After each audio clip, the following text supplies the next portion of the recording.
Ya estamos en comunicación con el senador reelecto por el MPP, Sebastián Sabini. Sebastián, ¿cómo estás? Muchas gracias por atendernos y en estas fechas más que nunca. Muchísimas gracias.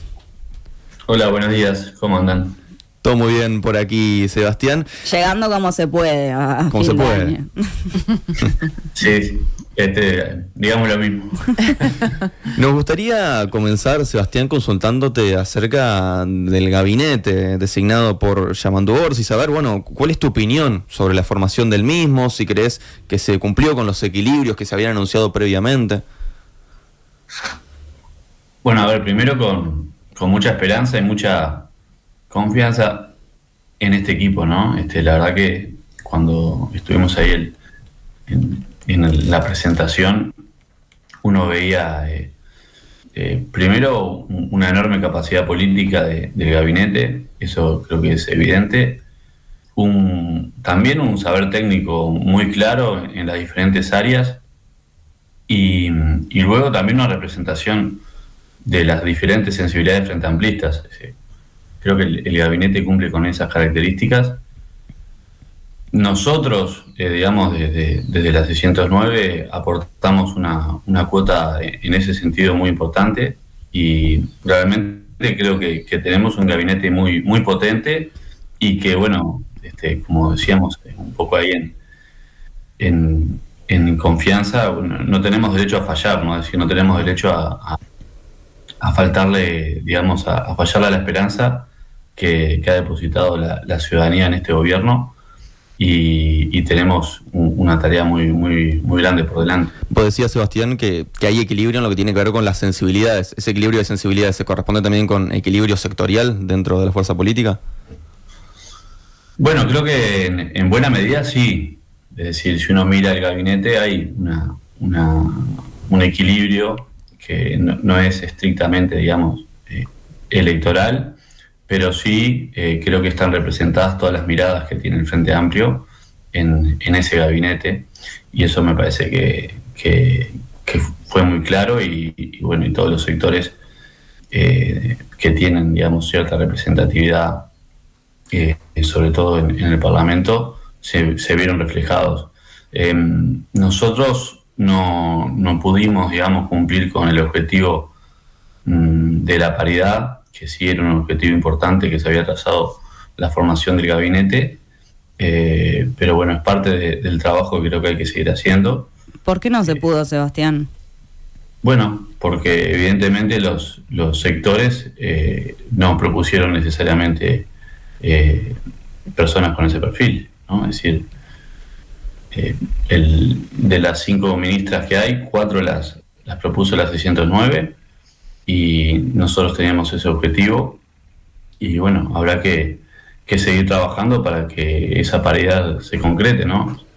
Digamos, de todas formas, creo que lo decía Pacha, es el gabinete con mayor presencia femenina de la historia. Creo que el Frente tiene que no solo, digamos, plantearse en términos programáticos, sino que después, bueno, cuando hay que definir quiénes van a representar a los diferentes espacios, no sean siempre hombres, ¿no? Y eso es parte del trabajo que hay que seguir haciendo. Y en cuanto a los equilibrios entre lo técnico y lo político, porque esto también es algo que siempre está en juego, ¿eso cómo lo ves? Bueno, creo que hay compañeros en el gabinete que tienen un saber técnico muy potente, ¿no? Y que se han desempeñado en las áreas que van a ser designados. Podríamos hablar, bueno, de Gabriel o de Mario Luberkin. Y luego tenemos compañeros que tienen como ese doble perfil también, ¿no? Ni hablar Cristina Lustenberg o José Carlos Maía. Es decir, uno puede encontrar en ese gabinete también saberes políticos y saberes técnicos, que los dos tienen importancia. Es decir, un gabinete puramente técnico, Uruguay, digamos, ya lo vivió en otras épocas y de alguna medida se desconecta de la ciudadanía. Por eso también es importante tener, digamos, presencia fuerte política, ¿no? Porque en definitiva son ámbitos donde se definen las políticas públicas y se juega buena parte del partido. Uh-huh. Y muchas veces de repente esa aparente falta técnica se puede suplir con las subsecretarías o con los propios equipos que tienen los ministerios, que aportan una mirada, digamos, más desde lo específico.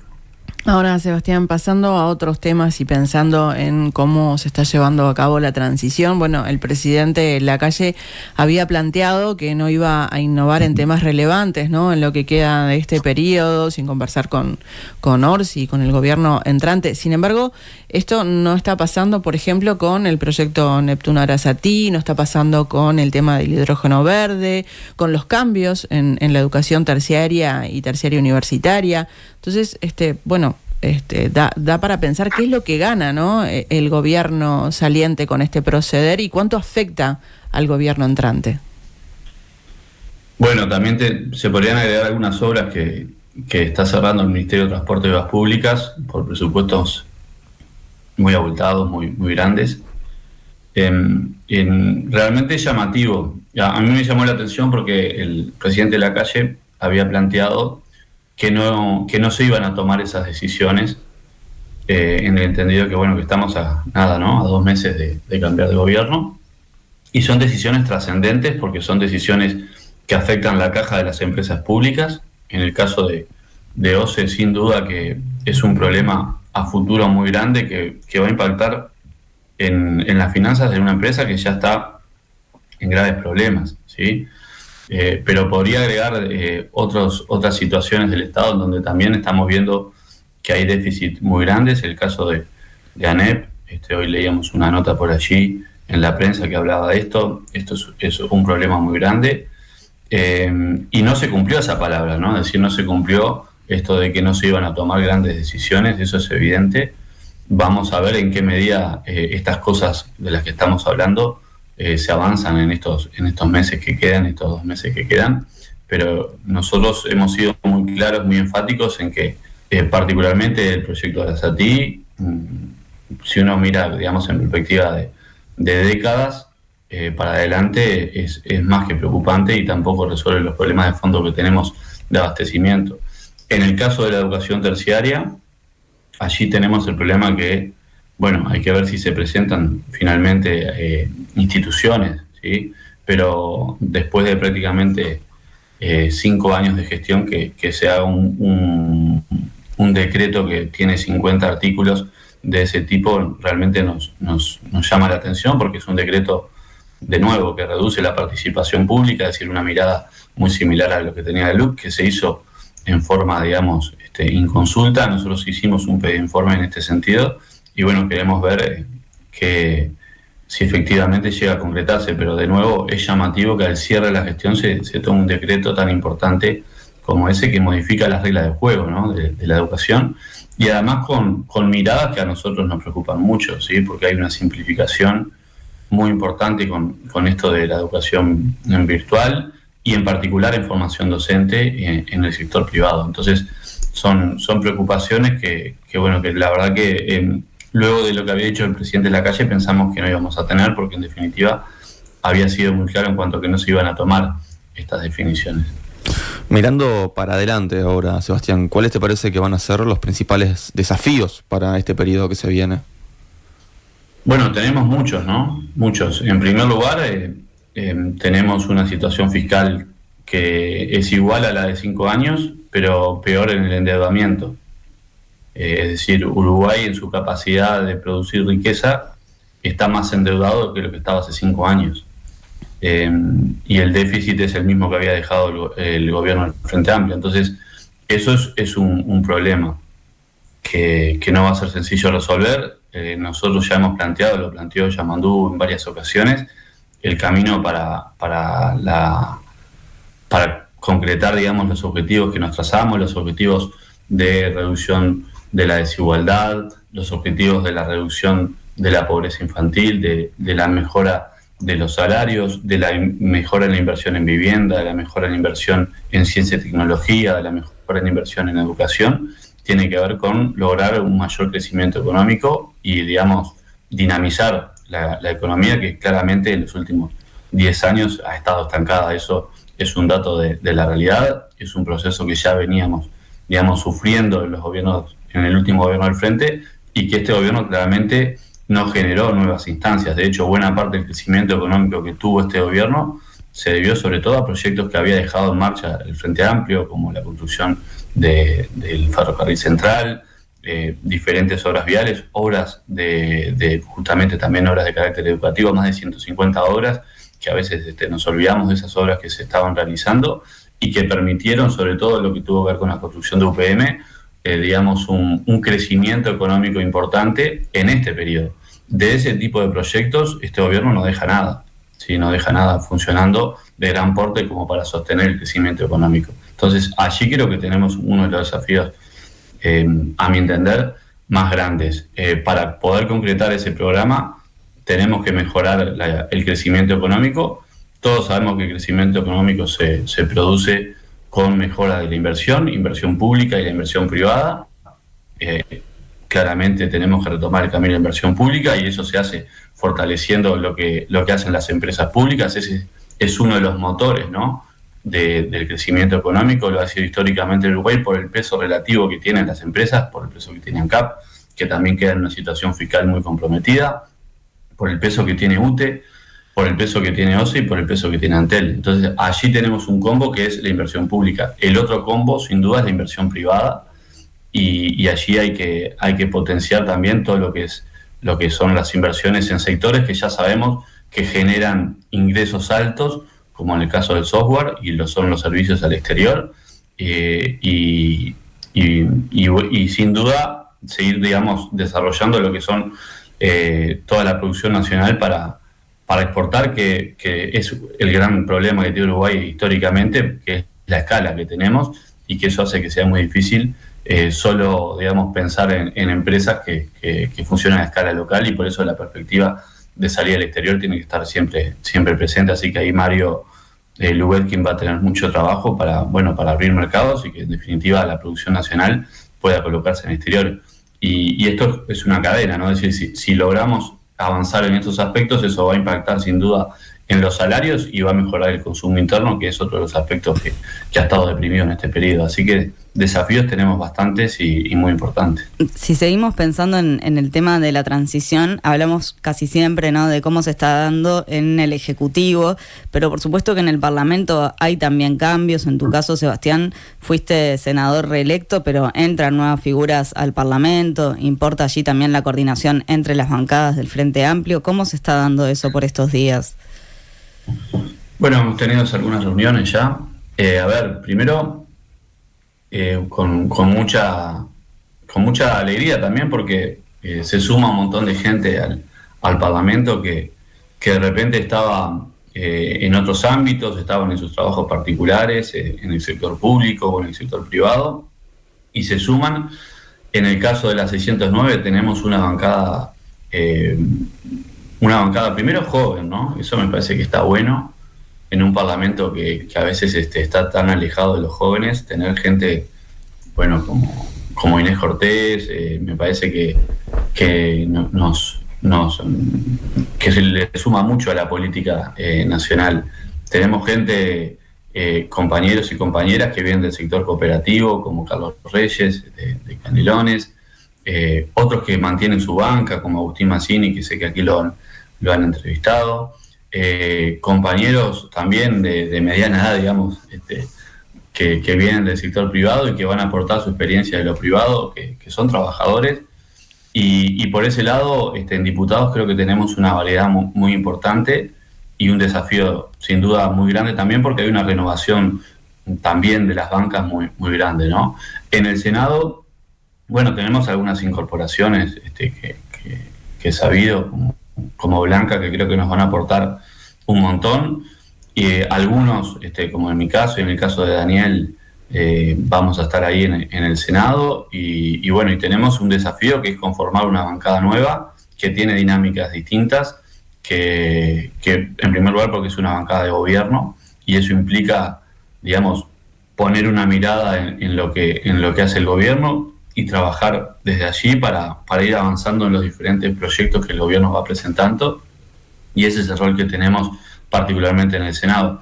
Y en diputados, bueno, tienen sin duda que una característica diferente, porque allí va a haber que negociar y trabajar mucho para que esos proyectos logren aprobarse, y eso implica el trabajo parlamentario, digamos, más sustantivo, más esencial, que es ir a la búsqueda del otro, del que de repente no piensa como uno, para que esos proyectos salgan adelante.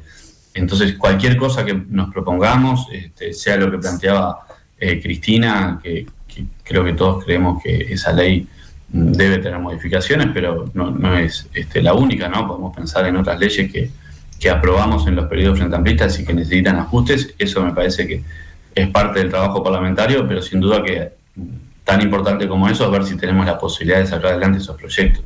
Así que es un escenario nuevo para todos. Nosotros, cuando fuimos parlamentarios en diputados, siempre buscamos los acuerdos, porque creo que una ley que se vota por unanimidad tiene, no sé si hay otra jerarquía, porque valen lo mismo, pero sí, digamos, un impulso político diferente, ¿no? Porque en definitiva representa la opinión de la mayoría de la población. Entonces, o de una mayoría, digamos, más grande. Por lo tanto, el trabajo que van a tener diputados va a ser clave para que el gobierno pueda ser efectivo y lograr los objetivos que tenemos, ¿no? Ahora, pensando en esto que vos decís, que va a ser en muchos casos un parlamentario nuevo, bueno, con falta de experiencia, si bien obviamente viene con otras características que son fundamentales, como la innovación, está el tema de la negociación, ¿no? Algo bastante importante, sobre todo en diputados, donde se va a tener que discutir bastante. ¿Tienen algún tipo de reparo con esto, algún miedo con el tema de cómo se va a dar la negociación en diputados, sobre todo cuando se precise mayoría parlamentaria en el Senado?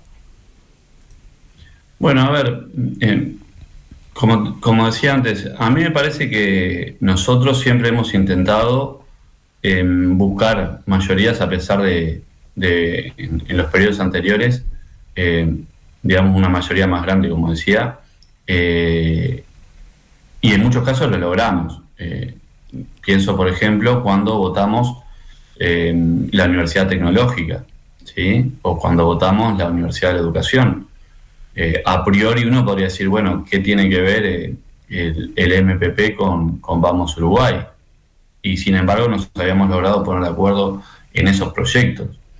Y entiendo que la mirada va por ese lado, es decir, va por pensar en proyectos que nos puedan unir, que puedan dejar de lado las diferencias que tenemos en otros aspectos que son absolutamente distintos y que no comulgamos, y está bien, porque de eso se trata la democracia, pero que podamos, por ejemplo, como mencionaba antes, el proyecto de la Universidad de la Educación, donde creo que todos los partidos, bueno, salvo el Partido Nacional, tiene una mirada de la necesidad que tenemos de tener una universidad para la formación en educación, y sobre la base de esos proyectos concretos es que se trabajan los acuerdos. Es decir, los acuerdos no se trabajan sobre la nada, ¿no? Entonces, sobre cada uno de los proyectos específicos que el Poder Ejecutivo mande y que la bancada entienda que quiere impulsar, es donde vamos a trabajar para buscar esos acuerdos. Y también puede pasar lo contrario, es decir, puede pasar que los partidos que van a estar en la oposición, más los partidos nuevos que entran, decidan aprobar algún proyecto que es contrario a la mirada que tiene el Frente Amplio. Eso puede pasar en diputados, y también va a ser parte de un escenario político relativamente nuevo, no totalmente, porque en este periodo se aprobaron algunos proyectos de ley en las dos cámaras. En este caso no me imagino que pueda salir del Parlamento, pero sí probablemente pueda tener media sanción, y eso es algo que es nuevo. A mí no me produce, digamos, miedo, sí me produce la necesidad de saber que es un desafío, y que el trabajo parlamentario va a estar sobre la lupa de la ciudadanía, y bueno, que implica un esfuerzo enorme para lograr sacar adelante la agenda parlamentaria. Este año en particular, o el año que viene, todavía no terminamos, es un año que es clave en cuanto al presupuesto, y allí sabemos que la ley, digamos, no sé si la más importante, pero probablemente una de las leyes más importantes que se tratan en el Parlamento y que implica, bueno, todo ese trabajo de negociación no solo con los sectores políticos, ¿no? Es decir, también implica una negociación con la sociedad, con los sindicatos estatales, con todos los actores que de una u otra forma se ven beneficiados, entre comillas, o reciben los recursos que el Estado pone en funcionamiento. Por lo tanto, no es únicamente una negociación de carácter política, sino también es una negociación de carácter social. Eso implica conversar mucho, conversar con el sector de la ciencia, conversar con el sector de la cultura, conversar con los sectores educativos, con los sectores de la salud, con sectores de la sociedad civil que muchas veces la ciudadanía no tiene ni idea que reciben montos del Estado a cuenta de subsidios y de actividades que se llevan adelante, fundaciones de todo tipo. Y eso es un panorama que es muy amplio y que va mucho más allá únicamente de buscar esos 2 votos, ¿no? Es una tarea que es un poco más compleja porque supone,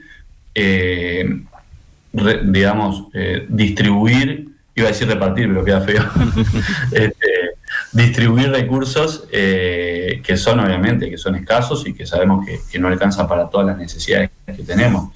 Y con desafíos, de nuevo, que son muy grandes, ¿no? Porque no sé, por ejemplo, en materia universitaria venimos de un periodo en donde creció la matrícula mucho por diferentes dispositivos que tiene la Universidad de la República y se redujo la inversión por estudiante y por lo tanto la carga sobre el trabajo docente es muy grande y queremos recuperar los niveles de inversión que teníamos, por lo menos recuperarlos, ¿no? Para Sebastián, ya que hablabas de temas presupuestales, que ahora traes sobre la mesa algunas de las necesidades que tiene la Universidad de la República, ¿qué significado tiene para vos la designación del ahora ex rector de la UDELAR, Rodrigo Garín, como futuro director de la UPP? ¿Es justamente esto una buena señal para pensar, entre otras cosas, en los recursos para la educación?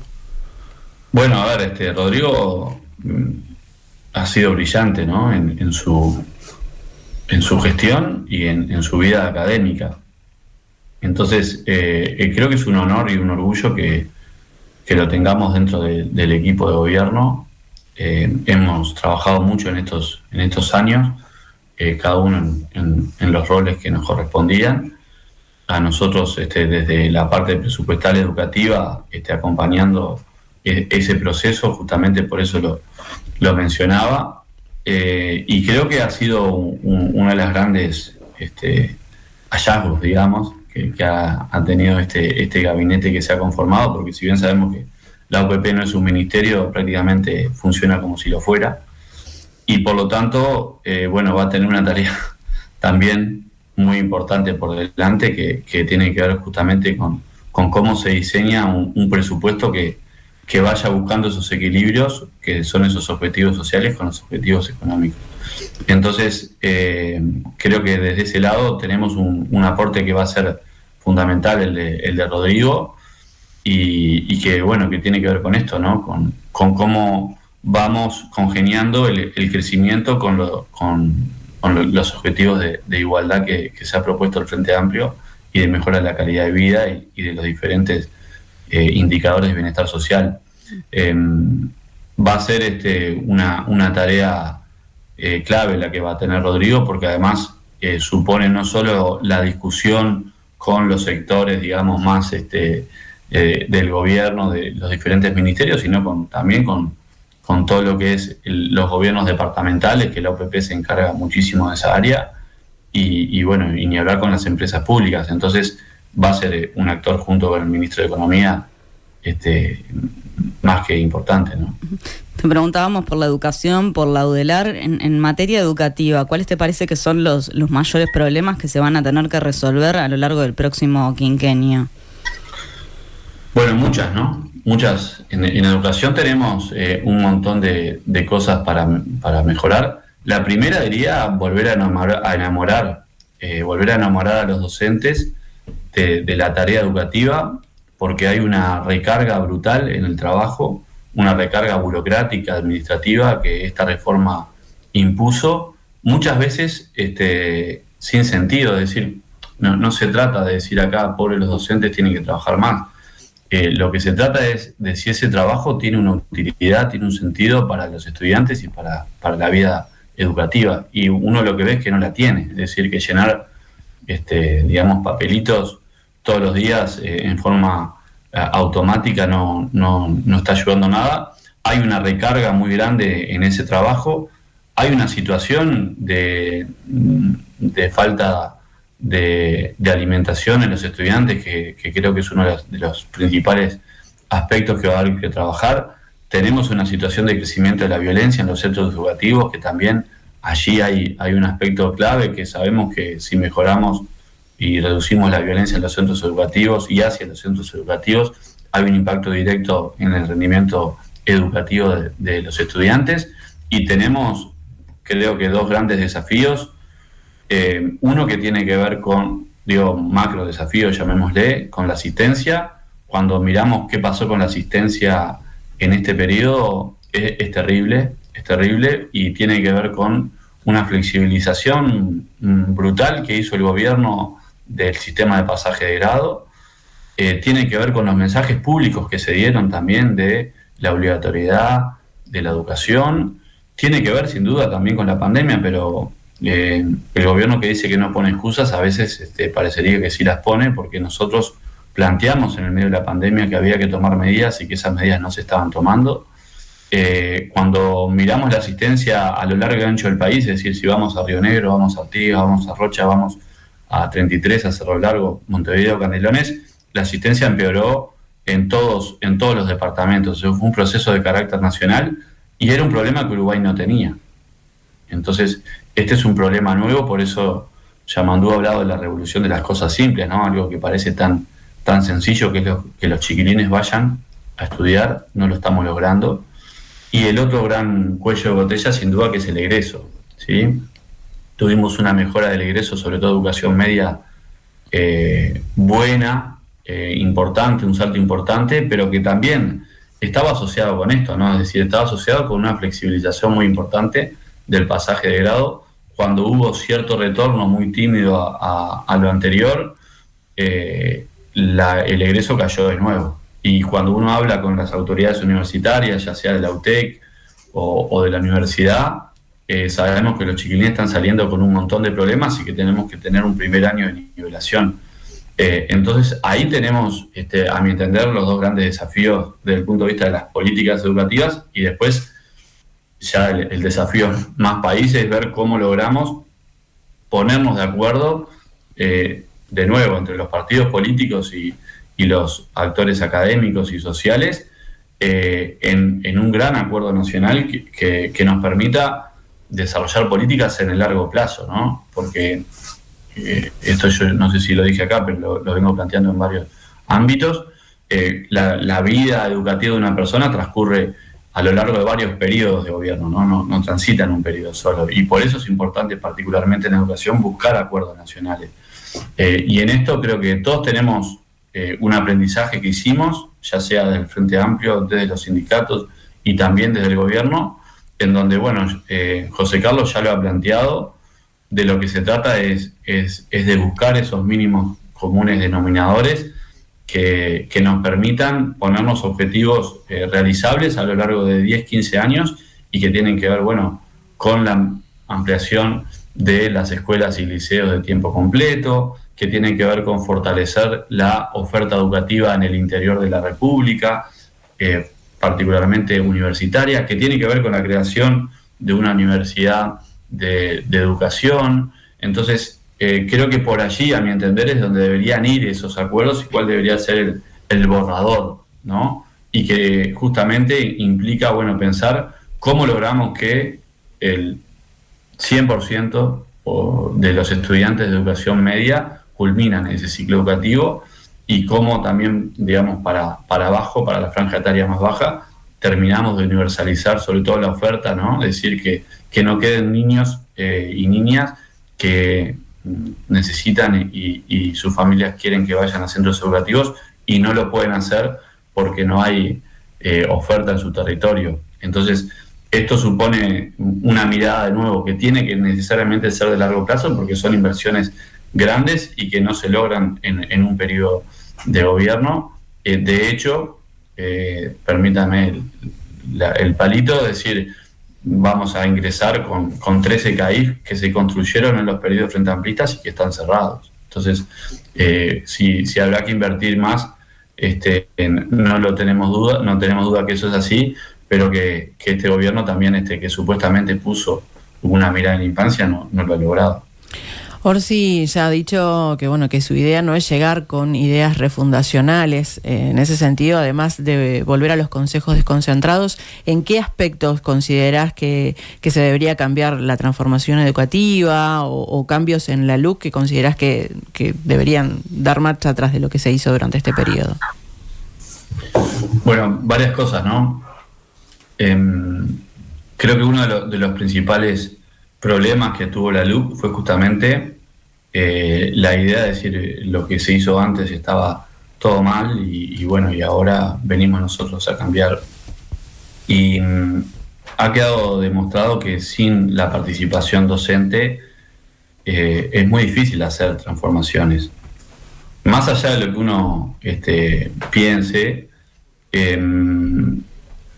los cambios en educación no se decretan, ¿no? Es decir, hay que construirlos, hay que procesarlos, porque justamente los docentes, bueno, tenemos una formación determinada y si uno quiere cambiar ese modelo educativo, no se hace con cursos virtuales de 30 horas como los que se hicieron, ¿sí? Cursos que realmente dejaban mucho que desear desde el punto de vista académico.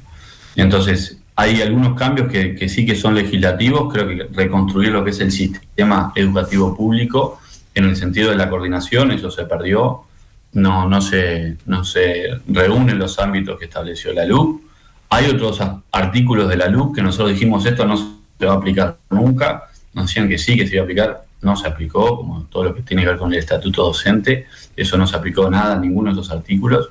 Hay otros cambios que son más de la política, ¿sí? Que tiene que ver con justamente este título, digamos, universitario, que no es universitario porque en realidad no lo brinda una universidad, sino que es una acreditación que se hace a través de una prueba. Todo ese entrevero, a mi entender, hay que desarmarlo. Es un gastadero de plata absurdo, que estamos precisando esos recursos para cosas más importantes, para becas, para infraestructura, es decir, un montón de plata que gastamos en convenios con instituciones colombianas, bueno, un montón de recursos que son, a mi entender, al santo botón, y nosotros ahí queremos ir por el camino de la Universidad de Educación, ni hablar, restablecer los consejos, restablecer el consejo de primaria, el consejo de secundaria, el consejo técnico profesional, que allí tenemos la voz y queremos tener la voz de los docentes electos, es decir, que los propios trabajadores puedan elegir, y luego sí la cuestión más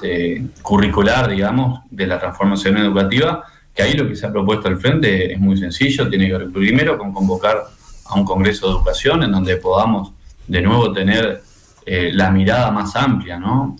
Por esto de que, bueno, el gobierno no tiene la verdad en un puño, ¿no?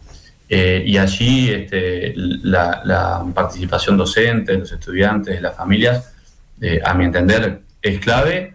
Y sin duda la otra pata de este diálogo son las asambleas técnico-docentes, que también tienen que estar presentes en cualquier tipo de transformación curricular, que le ponga un pienso a una, digamos, una transformación que efectivamente tiene que impactar en las aulas, porque esto es lo otro que nosotros estamos viendo.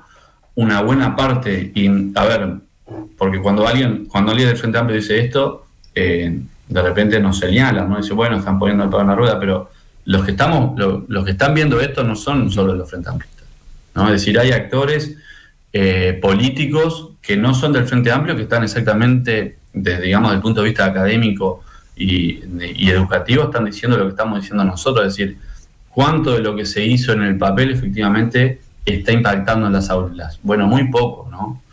Muy poco, porque en realidad cuando uno mira los programas y no hubo un cambio sustantivo, lo que hubo fue un cambio de objetivos en la evaluación.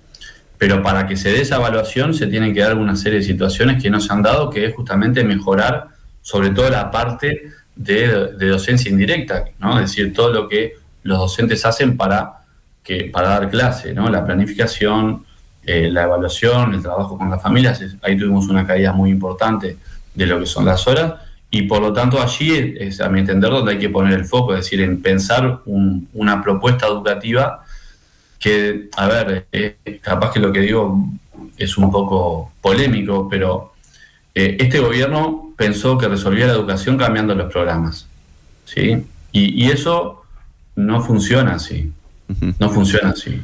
Es decir, los problemas que tienen los estudiantes van a seguir siendo los mismos con el programa anterior o con el actual. Entonces hay que trabajar muchísimo en todo lo que es, entre comillas, extraeducativo, que tiene que ver con cómo viven esos estudiantes, con si esos estudiantes cuando llueve pueden salir de su casa, con cómo se alimentan, con si tienen situaciones o no de violencia en sus hogares.